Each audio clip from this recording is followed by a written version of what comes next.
إن الحمد لله نحمده ونستعينه ونستغفره ونؤمن به ونتوكل عليه ونعوذ بالله من شرور أنفسنا ومن سيئات أعمالنا من يهده الله فلا مضل له ومن يضلل فلا هادي له وأشهد أن لا إله إلا الله وأشهد أن محمدا عبده ورسوله أما بعد فإن خير الحديث كتاب الله وخير الهدي هدي محمد صلى الله عليه وسلم وشر الأمور محدثاتها وكل محدثة بدعة وكل بدعة ضلالة وكل ضلالة في النار. قال الله تعالى في كلامه المجيد: يا أيها الذين آمنوا اتقوا الله حق تقاته ولا تموتن إلا وأنتم مسلمون. يا أيها الناس اتقوا ربكم الذي خلقكم من نفس واحدة وخلق منها زوجها وبث منهما رجالا كثيرا ونساء واتقوا الله الذي تساءلون به والأرحام إن الله كان عليكم رقيبا. يا أيها الذين آمنوا اتقوا الله وقولوا قولا سديدا يصلح لكم أعمالكم ويغفر لكم ذنوبكم ومن يطع الله ورسوله فقد فاز فوزا عظيما. اللهم صل على محمد وعلى آل محمد كما صليت على إبراهيم وعلى آل إبراهيم إنك حميد مجيد. اللهم بارك على محمد وعلى آل محمد كما باركت على إبراهيم وعلى آل إبراهيم إنك حميد مجيد. تمام قسم کی حمد و ثنا کبریائی اور بڑائی اس اللہ عز و جل کے لیے لائق و زیبہ ہے جس نے ہمیں اور آپ کو پیدا فرمایا، اور بیش بہا درود و سلام اس ذات مبارکہ مطہرہ پر جن کا نام نامی اسم گرامی احمد مجتبیٰ محمد مصطفیٰ صلی اللہ علیہ وسلم ہے. برادران اسلام، نوجوان دوستوں، بزرگوں اور بھائیوں، آج بتاریخ 3 ذی الحجہ 1441 ہجری مطابق 24 جولائی سن 2020 عیسوی کے اس خطبہ جمعہ جس موضوع پر آپ حضرات کی خدمت میں قرآن و سنت کی روشنی میں کچھ معلومات لے کر کے آیا ہوں. قربانی کے احکام، قربانی کے آداب، قربانی کیا ہے، قربانی کی حقیقت کیا ہے، قرآن اور حدیث میں انشاءاللہ تبارک و تعالی اس موسم کے حساب سے، چونکہ یہ اس عشرے کا آخری جمعہ ہوگا اور اگلا جمعہ انشاءاللہ تبارک و تعالی عید الاضحیٰ کی نماز کا ہوگا انشاءاللہ تبارک و تعالی. اس مناسبت سے قربانی کیا ہے، اس کی حقیقت کیا ہے، اور قربانی کیسے ہوتی ہے، اور کیا کیا چیزیں اس کے اندر ضروری ہیں، اس کے احکام اور آداب کیا ہیں، آپ کی خدمت میں بیان کرنے کی سعادت حاصل کر رہا ہوں. اللہ عز و جل سے دعا ہے کہ اللہ تعالیٰ کہنے اور سننے سے زیادہ عمل کرنے کی توفیق عطا فرمائے. آمین یا رب العالمین. اے مسلمان سنیے، نقطہ درس قرآنی میں ہے. اے مسلمان سنیے، نقطہ درس قرآنی میں ہے. عظمت اسلام و مسلم صرف قربانی میں ہے. قربانی عزیزان گرامی ہر قوم کے اندر، ہر مذہب، ہر دین، ہر ملت کے اندر، ہر دور کے اندر پائی گئی ہے. یہاں تک کہ مختلف شکلوں اور صورتوں میں لوگ مختلف انداز میں جنہیں وہ محبوب سمجھتے ہیں، جنہیں وہ پیارا سمجھتے ہیں، ان کے لیے قربانیاں دیتے ہیں. لوگ اپنے وطن، سیاسی لوگ جو ہوتے ہیں، وطن کے لیے، اپنے ملک کے لیے قربانیاں دیتے ہیں، جانوں کی قربانیاں پیش کرتے ہیں، مالوں کی قربانیاں پیش کرتے ہیں. الغرض ہر دھرم اور ہر ملت کے اندر بھی مختلف انداز میں، مختلف شکل و صورتوں میں یہ قربانیاں موجود تھیں، اور یہی چیز اسلام کے اندر، قرآن مجید کے اندر بھی اسلام ایک ایسا دین ہے جسے اللہ رب العزت نے اس کائنات کے لوگوں کے لیے نازل فرمایا کہ اس کائنات میں جو لوگ بستے ہیں، جیسے وہ اللہ کے بندے ہیں، اور اللہ نے انہیں آگ دیا ہے، پانی دیا ہے، ہوا دیا ہے، زمین دیا ہے، آسمان دیا ہے، سورج دیا ہے، چاند دیا ہے، ان کا اپنا ڈھانچہ اللہ نے بنایا ہے. اسی طرح اسی اللہ نے اسلام بھی ان کو دیا ہے کہ اس کے سوست کے لیے، اس کی بہتری کے لیے، اس کی اچھائی کے لیے جو دوا بہتر ہوگی زندگی کے اندر اور مرنے کے بعد بھی، جو چیز اسے سوٹیبل ہوگی، جو چیز اس کے لیے نفع بخش ہوگی، جو اس انسان کے لیے فائدہ مند ہوگی، جیسے زمین فائدہ مند ہے، آسمان فائدہ مند ہے، سورج فائدہ مند ہے، آگ فائدہ مند ہے، ہوا اور پانی جس طرح سے اس کے لیے فائدہ مند ہے، اسی طرح اللہ نے اسلام بھی بنا کر کے دیا ہے کہ یہ اسلام اس کے لیے فائدہ مند ہے. اسلام کے علاوہ کوئی دوسرا دین، وَمَن يَبْتَغِ غَيْرَ الْإِسْلَامِ دِينًا فَلَن يُقْبَلَ مِنْهُ وَهُوَ فِي الْآخِرَةِ مِنَ الْخَاسِرِينَ. اسلام کے علاوہ کوئی دوسرا دین اگر کوئی اختیار کرے گا، کوئی مذہب اختیار کرے گا، کوئی دین اختیار کرے گا، کوئی ملت اختیار کرے گا، اپنا منمانی، اپنا بنایا ہوا کوئی دھرم مانے گا، اللہ رب العزت فرماتا ہے اس کے منہ کے اوپر مار دیا جائے گا اور آخرت میں وہ خسارہ اٹھانے والوں میں سے ہو جائے گا. ایسا جسم اٹھا کے جنت میں نہیں بلکہ جہنم کے اندر پھینک دیا جائے گا، کیونکہ یہ وائرس کا شکار ہے، کیونکہ اس کے اندر جراثیم ہیں، کیونکہ یہ اس دوا سے یا اس دین کے اوپر موجود نہیں تھا جس دین کو اللہ نے اس کے لیے مقرر کیا تھا، اس کے لیے بنایا تھا، اور وہ دین اسلام تھا. ان الدین عند اللہ الاسلام، اللہ کے نزدیک بہترین دین اسلام ہی ہے۔ تو عزیزان گرامی، قرآن کریم میں بھی اللہ رب العزت نے قربانی کا ذکر فرمایا ہے، وَلِكُلِّ أُمَّةٍ جَعَلْنَا مَنْسَكًا لِيَذْكُرُوا اسْمَ اللَّهِ عَلَى مَا رَزَقَهُم مِّن بَهِيمَةِ الْأَنْعَامِ۔ اللہ رب العزت فرمایا ہم نے ہر امت کے لیے قربانی مقرر کر دی، ہر امت کے لیے قربانی۔ ابھی میں بتاؤں قربانی ہے کیا چیز، قربانی کہتے کس کو ہیں؟ قربانی مقرر فرما دی تاکہ وہ اللہ کا نام لیں ان جانوروں پر جو ہم نے ان کو عطا کیے ہیں۔ اس آیت کریمہ سے پتہ چلتا ہے کہ قربانی جو اسلام کے اندر ہے وہ حقیقت میں کس کی قربانی ہے؟ جانوروں کی قربانی ہے۔ وہ جانور بھی اللہ رب العزت نے بیان فرما دیے ہیں کہ کون کون سے جانوروں کی قربانی ہوگی۔ قرآن مجید میں قربانی کے لیے تین طرح کے الفاظ استعمال ہوئے ہیں۔ ایک تو ہے نسک، لفظ نسک بھی استعمال ہوا ہے قربانی کے لیے، نحر بھی استعمال ہوا ہے قربانی کے لیے، اسی طرح سے قربانی کا خود لفظ قربان بھی قرآن کریم کے اندر وارد ہوا۔ تو یہ تین طرح کے الفاظ آئے ہوئے ہیں۔ لفظ نسک یہ مختلف معنی میں قرآن کریم میں کئی جگہوں پر آیا ہوا ہے، مختلف معنی میں، کہیں عبادت کے معنی میں، کہیں اطاعت کے معنی میں، کہیں قربانی کے لیے۔ سورہ حج آیت نمبر 34 کے اندر اللہ رب العزت نے فرمایا وَلِكُلِّ أُمَّةٍ جَعَلْنَا مَنْسَكًا، ہم نے ہر امت کے لیے قربانی مقرر فرما دی۔ یہاں منسک کا مطلب قربانی ہے۔ آپ کہیں گے ایسا کیسے؟ اس لیے کہ آگے جو اللہ رب العزت نے فرمایا عَلَىٰ مَا رَزَقَهُم مِّن بَهِيمَةِ الْأَنْعَامِ، چوپایوں کی جو اللہ نے عزت دی، تو چوپائے کا ذکر یہ بتاتا ہے کہ یہاں منسک کا مطلب قربانی ہے، کہ اللہ رب العزت نے فرمایا ہم نے ہر امت کے لیے قربانی مقرر فرما دی ہے۔ اسی طرح سے دوسرا لفظ قربانی کے لیے قرآن مجید کے اندر نہر کا آیا ہے۔ سورہ الکوثر آپ دیکھیں اِنَّا أَعْطَيْنَاكَ الْكَوْثَرَ، ہم نے اے نبی آپ کو کوثر عطا فرمایا ہے۔ فَصَلِّ لِرَبِّكَ وَانْحَرْ، تو اے نبی آپ اللہ کے لیے نماز پڑھیے اور قربانی کیجیے۔ ونحر، نحر کا لفظ ہے قربانی کیجیے، تو یہ دوسرا۔ اور تیسری جگہ اللہ رب العزت نے قربانی کے لیے استعمال فرمایا ہے کہ لفظ قربانی کا لفظ ہی اللہ رب العزت نے استعمال فرمایا ہے، جس کے سورہ مائدہ اندر آیت نمبر 27 کے اندر اللہ تبارک و تعالیٰ نے حضرت آدم اور ان کے دونوں بیٹوں کا جہاں ذکر فرمایا حابیل اور قابیل کا، کہ قابیل جھگڑا ہوا تو قابیل نے حابیل کو قتل کر دیا۔ حابیل اور قابیل میں ذرا کنفیوژن ہو جاتے ہیں لوگ کہ کس نے کس کو قتل کیا، تو یہ نقطہ یاد رکھیے آپ، جس کے نام میں قاف ہے وہ قاتل ہے، جس کے نام میں قاف ہے وہی قاتل ہے۔ قابیل نے قتل کیا تھا حابیل کو، اور وہ واقعہ لمبا چوڑا ہے، آپ کو معلوم ہونا چاہیے۔ چنانچہ اللہ رب العزت نے اس کو ذکر فرمایا وَاتْلُ عَلَيْهِمْ نَبَأَ ابْنِ آدَمَ بِالْحَقِّ إِذْ قَرَّبَا قُرْبَانًا فَتُقُبِّلَ مِنْ أَحَدِهِمَا وَلَمْ يُتَقَبَّلْ مِنَ الْآخَرِ۔ اے نبی آپ جو ہے لوگوں کو آدم کے دونوں بیٹوں کا یہ سچا واقعہ بتائیے کہ جب دونوں نے قربانی کی تو ان میں سے ایک کی قربانی قبول ہوئی اور دوسرے کی قبول نہ ہوئی، تو جس کی قبول نہ ہوئی اس نے اپنے بھائی کو قتل کر دیا۔ وہ لمبا واقعہ ہے۔ تو اس طرح تین طرح کے قرآن کریم میں آئے ہیں۔ اردو زبان کے اندر ہم قربانی کا لفظ استعمال کرتے ہیں عام طور پر۔ اسلامی اصطلاح میں قربانی کا ایک خاص مفہوم ہے جس کا تذکرہ امام راغب اصفہانی جو مفردات القرآن کے مصنف ہیں اور عظیم امام ہیں، انہوں نے فرمایا کہ قربانی ہر اس چیز کو کہا جاتا ہے جس کے ذریعے اللہ کا قرب حاصل کیا جائے، چاہے وہ جانور کو ذبح کرنا ہو، مال ہو، غلہ ہو، یعنی صدقہ ہو، خیرات ہو، جس ذریعے سے بھی اللہ کا قرب حاصل کیا جائے اس کو قربانی کرتے ہیں۔ چنانچہ عرف عام میں قربانی کا لفظ جو ہے یہ جانور کی قربانی کے لیے بولا جاتا ہے۔ عام طور پر قربانی کا لفظ جب بولا تو جانور کی قربانی کا بولا جاتا ہے۔ قرآن حکیم کے مطابق کسی حلال جانور کو اللہ کا قرب حاصل کرنے کی نیت سے ذبح کرنا یہ قربانی کہلاتا ہے۔ کسی حلال جانور کو اللہ کی قرب حاصل کرنے کے لیے ذبح کرنا کیا کہلاتا ہے؟ اسی کو قربانی کہا جاتا ہے۔ اور آدم علیہ السلام کے زمانے سے ہی قربانی کا تذکرہ موجود ہے، جیسا کہ آپ نے ابھی آپ کو پتہ لگا کہ حضرت آدم علیہ السلام کے دونوں بیٹوں نے قربانی پیش کی، تو گویا کہ جب سے آدم علیہ السلام اسلام لے کے آئے، ابتدائے اسلام سے لے کر قیامت تک یہ قربانی کا سلسلہ جاری اور ساری رہے گا انشاءاللہ تعالی۔ اور قرآن مجید کے مطابق پچھلے انبیاء علیہ السلام کو بھی قربانی دینے کا حکم دیا تھا، ان کو بھی قربانی دینا پڑتی تھی۔ البتہ یہ ہے کہ ان کے قربانی کے قبول ہونے کی پہچان جو تھی، یہ بھی ایک طرح سے ہم نبی کریم صلی اللہ علیہ وسلم کی امت پہ رب العالمین کی ارحم الراحمینی ہے، اس کی رحمت ہے کہ اس نے یہاں کسی کے قربانی کے قبول اور ناقبول ہونے کو واضح نہیں فرمایا ہے، ورنہ ہم لوگ کتنے یہی کافر اور مومن کا فرق معلوم ہو جاتا. لیکن اللہ کا رحم ہے کہ کم از کم قیامت کے دن تمام سب کا راز کھلے گا، کون اصل میں مومن تھا، کون منافق تھا، کون کافر تھا.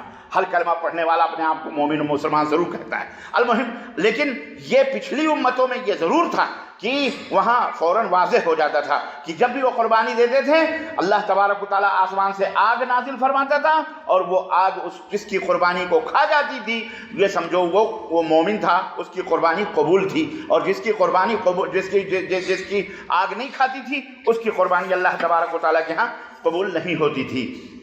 یہ ہمارے نبی صلی اللہ علیہ وسلم کی خصوصیت ہے کہ جب مدینہ منورہ آپ تشریف لائے تو وہاں کے یہودیوں کو جو مقیم تھے مدینہ کے اندر ان کو دعوت دی اسلام کی.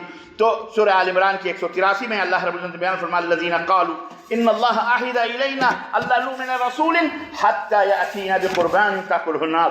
یہودیوں نے نبی کو جواب دیا، نبی صلی اللہ علیہ وسلم کو جب انہوں نے دعوت پیش کی اسلام کی تو انہوں نے کہا کہ اللہ تعالیٰ نے ہم سے یہ طے کر لیا ہے، یہ وعدہ لیا ہے کہ ہم کسی رسول پر ایمان نہ لائیں، اس وقت تک ایمان نہ لائیں جب تک کہ وہ قربانی پیش کریں اور آگ آ کر کے وہ قربانی نہ کھا لیں. حالانکہ یہودیوں کی دھاندلی تھی، خباثت تھی ان کی، سمجھ رہے ہیں. اللہ نے ہر امت کے لیے قربانی مقرر ضرور فرمائی، لیکن تمہارے کہنے تم جو یہ کہہ رہے ہو کہ وعدہ کیا اللہ نے، کسی سے یہ عہد و پیمان نہیں کیا تھا. المہم، نبی کریم صلی اللہ علیہ وسلم کی امت پر اللہ کا یہ رحم اور اللہ رب العزت کے خاص انعام ہوا کہ قربانی کا گوشت ان کے لیے اللہ تعالیٰ نے حلال کر دیا. ان کے لیے اللہ رب العزت نے امت محمدیہ یعنی ہم سب کے لیے اللہ نے حلال کر دیا ہے. لیکن ساتھ ہی ساتھ یہ بھی وضاحت فرما دی ہے کہ قربانی کا مقصد کیا ہے، قربانی کا اصل ہدف اور ٹارگٹ اور فلسفہ کیا ہے. قربانی کا مقصد گوشت کھانا نہیں ہے، قربانی کا مقصد چمڑا حاصل کرنا نہیں ہے، بلکہ قربانی یہ اللہ کا حکم ہے، شرعی حکم ہے اور سنت ابراہیمی ہے. نبی کریم صلی اللہ علیہ وسلم سے صحابہ کرام نے پوچھا ما هي الاضاحی یا رسول اللہ، اے اللہ کے رسول یہ قربانیاں کیا ہیں؟ قال هذه سنت ابیکم ابراہیم، یہ تمہارے باپ ابراہیم کی سنت ہے، اس کے روئیں کے برابر اللہ تمہیں نیکیاں عطا فرمائے گا. اللہ اکبر.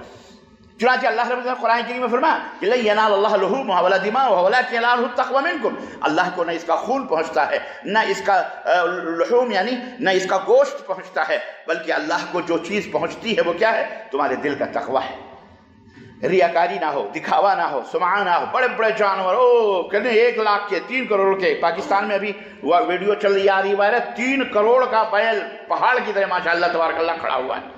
اتنا بڑا بیل کیسے پالا ہوگا؟ بہرحال اللہ پیدا کرنے والا ہے تو اللہ تعالیٰ نے توفیق عطا فرمایا. لیکن اس میں ریاکاری نہیں ہو، دکھاوا نہ ہو کہ ہم اتنے بڑے جانور لائے، باقاعدے اس کو عجیب و غریب. بلکہ ایسی بھی دھاندلیاں چل رہی ہیں، عام بکروں کے اوپر بھیڑوں کی کھال چڑھا کر بیچ رہے ہیں لوگ. دھوکہ، اس میں بھی دھوکہ دے.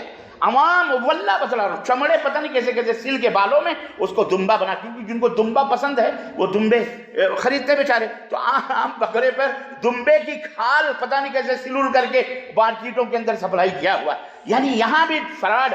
عوام جب یہ دھوکہ دہی کرتی ہے، عوام تو حکمران کا تو اللہ ہی مالک ہے، تو سب سے پہلی غلطی عوام کی ہے. عوام دغاباز ہیں، عوام جھوٹے ہیں، عوام مکار ہیں، عوام چوری کرتے ہیں، عوام دغا دیتے ہیں، عوام لوگوں سے فراڈ کرتے ہیں. اور انہیں عوام میں سے چن کر کے حکمران جاتے ہیں تو وہ کیا کریں گے؟ یہ 10 کا مارتا ہے، وہ 10 کروڑ کا مارتا ہے. تو فرق کیا؟ اس لیے ہمیں چاہیے کہ ہمارا معاشرہ، ہمارا سماج باقاعدے ایماندار ہو. ہم جب ایماندار ہوں گے، نیچے سے جب تعمیر شروع ہوگی، نیچے سے جب اصلاح ہوگی تو اوپر جا کر کے اصلاح. لوگ کہتے ہیں نہیں وہاں کوئی ایماندار کی چڑیا لا کے بٹھا دو سب صحیح ہو جائے. کچھ نہیں صحیح وہی ہوتا ہے. عوام فراڈ کرتی ہے تو حکمران کیا کرے گا؟ وہ دیتا ہے 10 لاکھ، عوام تک پہنچتے پہنچتے وہ 10 روپے یا 10 پیسے بھی نہیں پہنچتا. چوری کر لیتے ہیں، بیچ میں کھا لیتے ہیں. تو حکمرانوں کی کیا غلطی ہے؟ تو الغرض کہنے کا مطلب یہ ہے، سوچنے کا یہ بھی ایک نظریہ ہے. بہرحال تو کہنے کا مطلب یہ ہے کہ یہاں بھی اللہ کی عبادتوں میں بھی لوگ فراڈ کر رہے ہیں، دھوکہ دے رہے ہیں لوگوں کو. اللہ انہیں ہدایت عطا فرمائے. تو اصل چیز کیا ہے؟ دل کا تقویٰ ہے. اللہ تمہارے جانور کو نہیں دیکھتا، اللہ تمہارے گوشت اللہ نہیں پہنچتا ہے، تم خود کھاتے ہو، ہے کہ نہیں؟ تو قربانی کا مقصد گوشت خوری نہیں ہے، قربانی کا مقصد سنت ابراہیمی پر عمل کرتے ہوئے خالص اللہ تبارک و تعالیٰ کے لیے تقرب حاصل کرنا اور اللہ رب العزت سے جو ہے نیکی کا طلبگار ہونا۔ قرآن کریم میں اللہ رب العزت نے فرمایا، حضرت سیدنا ابراہیم اور ان کے صاحبزادے کا واقعہ سنو، فلما بلغ معه السعي قال يا بني إني أرى في المنام أني أذبحك فانظر ماذا ترى قال يا أبت فعل ما تؤمر يا أبت فعل ما تؤمر ستجدني إن شاء الله من الصابرين۔ اللہ اکبر۔ جب ابراہیم کا بیٹا اسماعیل دوڑنے کے لائق ہو گیا، دوڑتا ہوا، دوڑنا لگا، چلنے لگا، تو باپ نے اپنے بیٹے سے کہا، پیارے بیٹے، السعی کہتے ہیں ان کے کاموں میں مددگار بن گیا، یعنی باپ کا ہاتھ بٹانے لگا کاروبار میں۔ بڑے ہو گئے ابراہیم، اسماعیل کوئی چھوٹے ننھے مننے نہیں تھے، بولنے چالنے والے باپ کیا کہتے ہیں ساتھ کام بتانے والے ہو گئے۔ تو ابراہیم نے ایک دن اپنے بیٹے سے کہا، میرے پیارے بیٹے، میں نے خواب میں دیکھا ہے کہ میں تجھے اپنے ہاتھوں سے ذبح کر رہا ہوں میں اپنے ہاتھوں سے، فانظر ماذا ترى، تو بیٹے تیری کیا رائے ہے؟ اللہ اکبر۔ یہ ابراہیم کتنی آزمائشوں سے گزرے ہیں، اللہ اللہ اللہ اللہ، ان کی حیات مبارکہ کی سیرت مبارکہ کا مطالعہ کریں، رونگٹے کھڑے ہو جاتے ہیں۔ آگوں سے گزرے، گھر سے نکالے گئے، کیا کیا نہیں، اسی توحید کی بدولت انہوں نے اذیتیں برداشت کی۔ اب بڑھاپے کا سہارا وہ بیٹا جو ابھی دوڑنے لائق ہوا ہے، باپ کے ہاتھوں کو بٹا رہا ہے کاموں میں۔ اللہ رب العزت وہاں بھی آزمائش لی کہ کیا رائے ہے تیری بیٹا، میں تجھے اپنے ہاتھوں سے خواب میں دیکھا ہوں ذبح کر رہا ہوں۔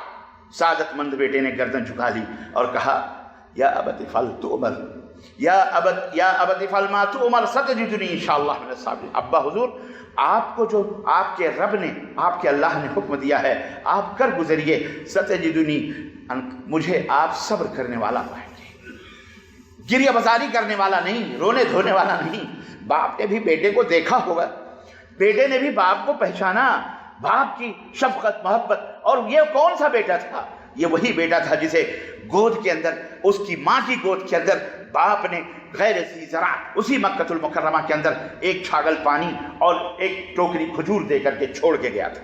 آج کل کی اولاد ہوتی تو وہی ماں اپنے اولاد کو اپنے باپ کے خلاف نہ جانے کیا کیا بھر کر کے تیار کرتی، اور جب باپ کہتا تو وہی اولاد اوپر سے تانے دیتی کہ بچپن میں تو ہمیں مارنے کے لیے تم یہاں چھوڑ گئے تھے، اس وادی کے اندر جہاں نہ کوئی پانی، نہ کوئی آب و دانہ، نہ کوئی انسان، ہمیں ہماری ماں کو اب آئے ہو پھر دوبارہ قتل کرنے کے لیے۔ خواب کیا بہانہ کر رہے ہو؟ خواب بڑھاپے میں سٹیا گئے ہو، بڑھاپا آ گیا تمہارے اوپر، ہم کو تم قتل کر، نہ جانے کیسے کیسے خرافات۔ لیکن نہیں، یہ نظروں کی کرامت تھی، یہ مکتب کی کرامت تھی۔ سکھایا جس نے اسماعیل کو آداب جس نے یہ سکھائے، اپنے باپ کے آداب سکھلائے۔ جب باپ نے کہا تو بیٹے نے گردن جھکائی اور کہا، ابا وہ کام کر گزریے جس کا حکم اللہ نے آپ کو دیا ہے، انشاءاللہ مجھے صبر کرنے والوں میں۔ واقعہ آپ کو پتا ہے، چنانچہ اللہ رب العزت نے فرمایا، فلما اسلما وتلہ للجبین ونادیناہ ان یا ابراہیم قد صدقت الرؤیا انا کذلک نجزی المحسنین۔ جب باپ بیٹا قربانی کے لیے تیار ہو گئے، دونوں باپ بیٹے قربانی، اور باپ نے بیٹے کو قربانی کرنے کے لیے چہرے کے بل لٹایا، اللہ اکبر، چہرہ زمین کے اوپر رکھا، چہرے کے بل لٹایا، تو ارشاد باری سنو، اللہ رب العزت فرماتا، اللہ نے آواز دیا، ابراہیم جو خواب تم نے دیکھا تھا، قد صدقت الرؤیا، اس خواب کو تو نے سچ کر دکھایا ہے، وفدینا اللہ وَإِنَّا كَذَلِكَ نَجْزِي الْمُحْسِنِينَ، ہم احسان کرنے والوں کو اسی طرح سے بدلہ دیتے ہیں۔ إِنَّ هَذَا لَهُوَ الْبَلَاءُ الْمُبِينُ، یہ تو بڑی ہی کھلی ہوئی آزمائش تھی، یہ آزمائش تھی۔ اس آزمائش، بہت ساری آزمائشوں میں بھی ابراہیم علیہ السلام اس آزمائش میں بھی پورے اترے۔ اللہ فرماتا وَفَدَيْنَاهُ بِذِبْحٍ عَظِيمٍ، اس آزمائش میں جب وہ مکمل اتر گئے تو اسماعیل کی گردن کے نیچے ہم نے جنت سے، اللہ اکبر، ایک جانور لا کر کے رکھ دیا، اسماعیل کی گردن کو بچایا۔ گردن کس کی کٹی؟ اس جانور کی کٹی جسے ابراہیم نے ذبح کیا، یہ سمجھتے ہوئے کہ میں اپنی اولاد کو ذبح کر رہا ہوں، اللہ اکبر۔ وَتَرَكْنَا عَلَيْهِ فِي الْآخِرِينَ، اور اس طرح ہم نے یہ سنت کو دوسروں کے اوپر ضروری قرار دیا۔ سلام علی ابراہیم، اے ابراہیم تیرے اوپر سلام ہو، اللہ ان کے اوپر سلام بھیج رہا ہے۔ کذالک نجزی المحسنین، ہم احسان کرنے والوں کو اسی طرح سے بدلہ دیتے ہیں۔ عزیزان گرامی، یہ کہنا بہت آسان ہے کہ چھری لے کر پیر ہاتھ کو باندھ کر اور بیٹے کو چہرے کے بل لٹا کر ایک باپ ذبح کرنے خواب کی بنیاد پر جا رہا ہے، خواب کی بنیاد پر، صرف اس بات پر کہ اللہ نے وہ خواب دکھلایا، لیکن نبی کا خواب سچا ہوتا ہے۔ اللہ کو آزمائش مطلوب تھی، حضرت ابراہیم اس آزمائش میں بھی پکے اترے، تو نتیجہ یہ ہوا کہ اللہ نے قیامت کی صبح تک ابراہیم کی سنت کو اس جانور کے بدلے میں تمام لوگوں کے اوپر ضروری قرار دیا کہ سنو اب یہ قربانی کرو، قربانی تم کرو۔ اور یہی نہیں بلکہ ابراہیم علیہ السلام کے ان خاص عبادت کی جگہوں کو بھی تمام لوگوں کے اوپر فرض قرار دیا۔ وہاں حاضری کو، میدان عرفات میں گئے تو وہاں بھی حاضری ضروری، مینا کے اندر قربانی کی تو وہ بھی ضروری، رمیہ جمرہ کیا، جمرات کو کنکریاں ماری ابراہیم نے تو وہ بھی ضروری، صفا اور مروہ پر سعی کری تو وہ بھی ضروری قرار دی گئی، فرض اور واجب قرار دے دی گئی، رکن حج اور عمرہ قرار دے دیا گیا۔ تو یہ امت مسلمہ کے لیے قربانی کو بھی جو قربانی کے لیے جو صاحب استطاعت ہیں ان کے لیے اس کو واجب قرار دیا گیا جو صاحب استطاعت ہیں۔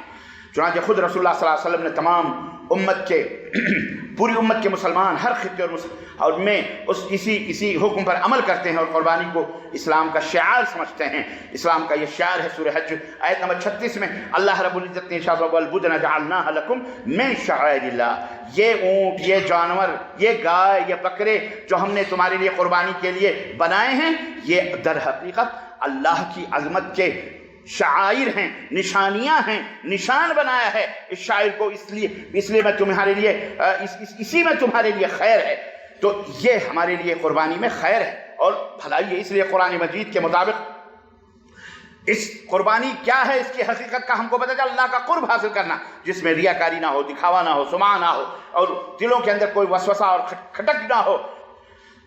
انسان کو چاہیے کہ اللہ نے یہ درس دیا ہے کہ اپنے جان، اپنے مال، سب کچھ اللہ کی راہ میں قربان کرے۔ آپ جانور قربان کر کے یہ گویا اظہار کرتے ہیں کہ اللہ ہمیں، یہ تو آج جانور ذبح کر رہے ہیں، کل کسی بھی چیز کی قربانی اگر مطلوب ہوگی تو اللہ ہم قربانی دینے کے لیے تیار ہیں۔ مومن کا یہ عقیدہ ہے کہ ان صلاتی و نسکی و محیای و مماتی للہ رب العالمین، کہ میری قربانی، میری نماز، میرا مرنا، میرا جینا، میری زندگی کے ہر گھڑیاں سب کچھ کس کے لیے ہے؟ للہ رب العالمین، اللہ رب العالمین کے لیے، اللہ رب العالمین کے لیے ہے، یہ ہونا چاہیے۔ عزیزان کرام، یہ ہے قربانی اور اس کی حقیقت۔ قربانی کے لیے اللہ تبارک و تعالیٰ نے قرآن کریم میں 4 جانوروں کا ذکر فرمایا ہے، اونٹ اور اونٹنی، گائے اور بیل، بھیڑ اور بھیڑی اور بکرا اور بکری عام طور پہ جو ہوتی ہے یہ آپ جانتے ہیں۔ تو یہ 4 قسم کے جانور ہیں جو اللہ رب العزت نے ہمارے لیے قربانی کے لیے مقرر فرمائے ہیں، نر اور مادہ دونوں۔ اس کے لیے اللہ کے رسول صلی اللہ علیہ وسلم نے فرمایا کہ یہ بے عیب ہونا چاہیے۔ عیب مطلب ٹوٹی ہوئی سینگیں نہ ہو، لنگڑی نہ ہو، اتنی کمزور نہ ہو کہ اس کی ہڈیاں نظر آئیں، بیمار نہ ہو۔ یہ 4-5 قسم کے شرائط ہیں، تندرست ہو، صحت مند ہو۔ اور اسی طرح سے اللہ کے رسول صلی اللہ علیہ وسلم نے فرمایا کہ وَلَا تَذْبَحُوا إِلَّا مُسِنًّا، جب بکری ذبح کرو، بکری جو ہمارے یہاں پائی جاتی ہیں بکریاں، جب یہ دانت والی بکریاں ہوں، بکرے ہوں، یہ ذبح کرو۔ بھیڑوں کے لیے اللہ کے نبی صلی اللہ علیہ وسلم سے پوچھا گیا تو آپ نے فرمایا 6 مہینے کا اگر بھیڑ ہے، بھیڑی یا بھیڑا ہے 6 مہینے کا تو وہ اور سال بھر کا دکھتا ہے تو اس کی بھی قربانی جائز ہے، اس کی بھی قربانی جائز ہے۔ لیکن جو بکرے ہیں، یہ دوسرے جو تیس جس کو ہمارے یہاں عربوں میں بولتے ہیں، اس کے لیے مسنہ یعنی دانتا ہونا، 2 دانت ہونے ضروری ہے۔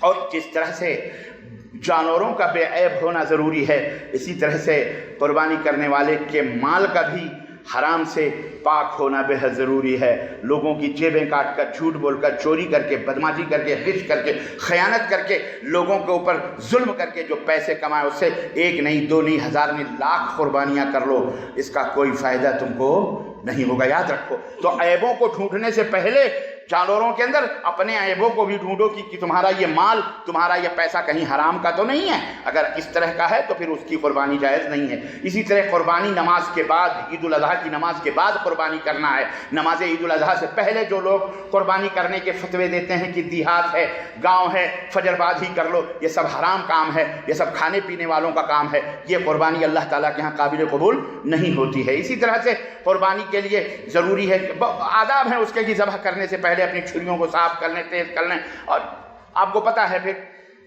اس کو ذبح کریں، اس کے سامنے قربانی کے جانور کے سامنے جب اس کو نہ ذبح کریں۔ عزیزان گرامی، اسی طرح سے بہت سارے احکامات ہیں اس کے۔ بہرحال یہ مختصر سے احکام تھے جو میں نے آپ حضرات کی خدمت میں رکھے ہیں، اور عید کی نماز انشاءاللہ تعالی بلدیہ کیمپ کے اندر اسی